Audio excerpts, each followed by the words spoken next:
saya akan menjelaskan perbedaan antara teori hermeneutik dan teori semiotik. Saya juga akan memaparkan contoh dari analisis kedua teori tersebut. Baiklah, untuk tidak berlama-lama, kita ke video selanjutnya. Baiklah, teori hermeneutik dan teori semiotik itu jauh berbeda. Mengapa? Karena teori hermeneutik itu mempelajari tentang interpretasi makna, sedangkan semiotik itu merupakan teori yang mempelajari tanda-tanda. Untuk lebih jelas, saya akan menjelaskan. Pada penjelasan pertama, saya akan menjelaskan teori hermeneutik. Jadi, teori hermeneutik merupakan salah satu teori yang mempelajari tentang interpretasi makna, seperti yang saya katakan tadi. Terus juga ilmu penafsiran dan ilmu untuk mengetahui maksud yang terkandung dalam kata-kata atau ungkapan. Jadi, untuk lebih memahami bagaimana cara kerja teori hermeneutik ini, saya akan memaparkan analisis pada Gurindam 12 pasal 3. Karena teori hermeneutik ini juga bisa dipakai untuk menganalisis Gurindam. Bukan hanya Gurindam saja sih, tapi juga bisa menganalisis kitab, puisi, mantra. Tapi saya lebih tertarik untuk menganalisis pada Gurindam. Baik, langsung saja saya akan menjelaskan analisis yang telah saya buat pada Gurindam 12 pasal 3 menggunakan teori hermeneutik. Jadi, pada bait pertama pasal 3 ini berbunyi, apabila terpelihara mata, sedikitlah cita-cita. Jadi dalam pada bait pertama ini mengandung makna. Apa sih makna dari bait pertama ini? Nah, itulah gunanya teori hermeneutik ini. Kita akan memaknai bait Gurindam pasal 3 ini. Jadi makna dari bait pertama, apabila terpelihara mata, sedikitlah cita-cita itu, sebagai manusia yang baik, hendaklah menggunakan indera penglihatan yang baik pula, dan janganlah sesekali merugikan diri sendiri dengan melihat hal yang buruk dan merugikan diri sendiri, serta hendaklah menjauhi larangan Allah Subhanahu wa Ta'ala. Terus pada bait kedua ada, apabila terpelihara kuping, kabar yang jahat tidaklah didamping. Jadi pada bait kedua ini mempunyai makna yang berbeda dari bait pertama. Jadi maknanya itu, telinga merupakan alat pendengaran manusia. Jadi hendaklah menggunakan dengan hal-hal yang baik, serta jauhilah mendengarkan hal-hal yang buruk, seperti mendengar gosip dan hasutan yang bisa menimbulkan perbuatan yang tidak baik. Terus pada bait ketiga ada, apabila terpelihara lidah, niscaya dapat daripadanya faedah. Jadi dari bait ketiga ini mempunyai makna. Maknanya itu, manusia diciptakan dengan sempurna daripada makhluk lainnya yang tidak dapat berpikir dan tidak dapat pula berbicara. Jadi hendaklah kita menjaga lantunan kata-kata yang keluar dari mulut sehingga tidak melukai orang lain serta tidak merugikan diri sendiri, dan jauhilah berkata buruk, menfitnah serta perbuatan keji yang dilarang oleh Allah. Selanjutnya, bait selanjutnya itu, bersungguh-sungguhlah engkau memelihara tangan daripada segala berat dan ringan. Jadi pada bait yang ini mempunyai makna berbeda lagi. Maknanya itu, hendaklah menghindari perbuatan yang buruk serta biasakan diri untuk tidak mengambil barang yang bukan hak kita. Gunakan tanganmu untuk melakukan perbuatan yang diridhoi Allah dan bermanfaat bagi orang lain. serta apapun bentuk barang tersebut apabila bukan hak kita, maka tidaklah kita berhak untuk mengambilnya. Pada bait selanjutnya, apabila perut terlalu penuh, keluarlah fi'il yang tidak senonoh. Jadi maknanya itu, makanlah sebelum lapar, sudahlah sebelum kenyang. Kita memang dianjurkan untuk makan, namun sebagai manusia yang beriman, hendaklah makan, jangan terlalu kenyang. Apabila terlalu kenyang bisa menyebabkan diri susah melakukan sesuatu dalam kerja, serta mengakibatkan malas bergerak dan mengantuk sehingga meninggalkan sholat.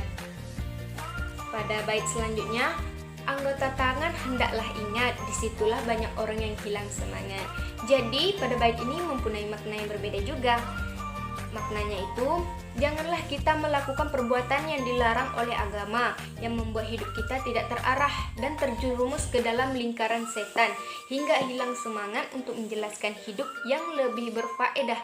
Serta jagalah anggota tubuh yang tangan, karena itu menyebabkan banyak orang kehilangan semangat jika terlanjur melakukan zina.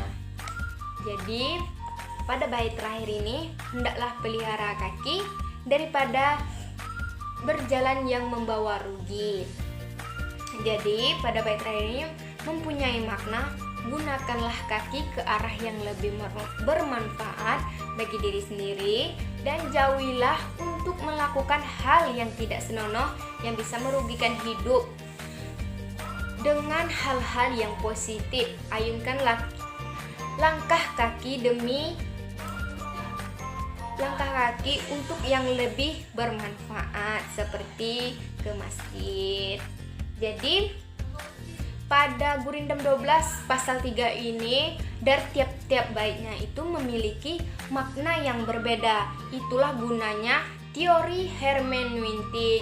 Dia menganalisis mengenai makna yang terkandung pada naskah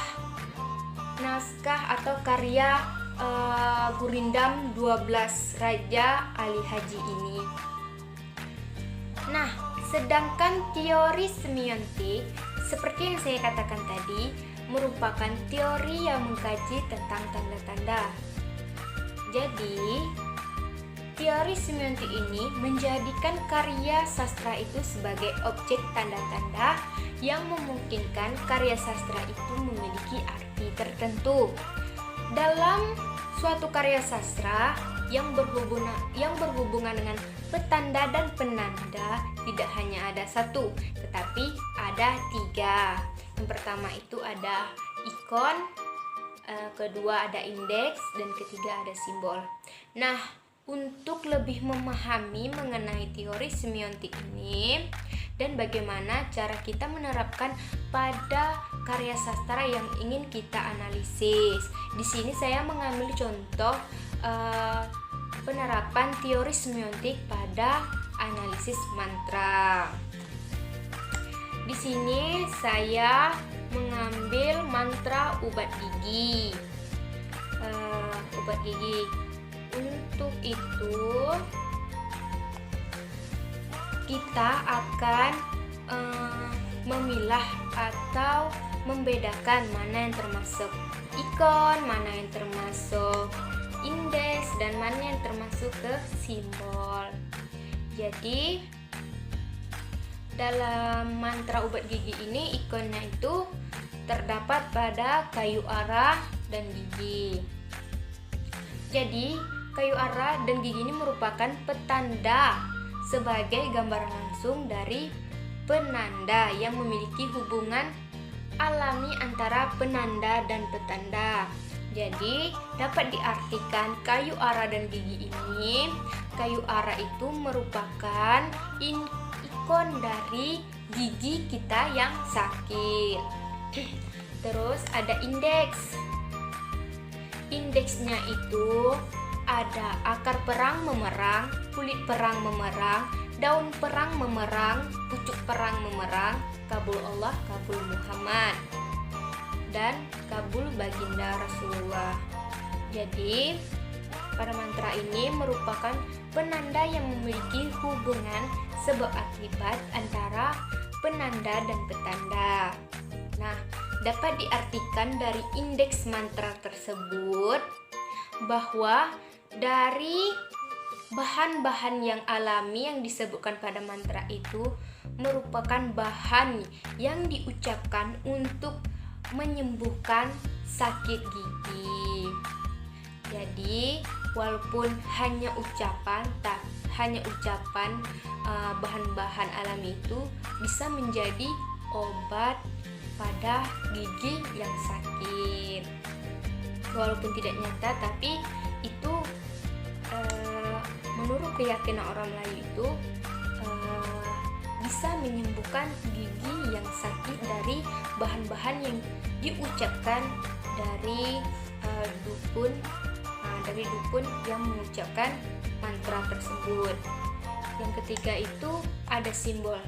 Jadi dalam pengobatan sakit gigi ini terdapat simbol pada kalimat berkat kalimat la ilaha illallah. Jadi kalimat ini merupakan penanda yang tidak memiliki hubungan alami namun memiliki hubungan secara konvensional. Pada kalimat berkat kalimat la ilaha illallah ini maksud atau mengartikan agar pembaca mantra ini tidak musyrik atau meminta kesembuhan kepada makhluk lain selain kepada Allah. Nah, bagaimana teman-teman? Setelah mendengar penjelasan saya, tentu teman-teman sudah bisa membedakan teori hermeneutik dan teori semiotik. Sudah jelas sangat berbeda teori hermeneutik dan teori semiotik. Saya ulangi, teori hermeneutik ini merupakan teori yang mengkaji makna, sedangkan teori semiotik ini merupakan teori yang mengkaji tentang tanda-tanda. Seperti yang saya sudah jelaskan tadi.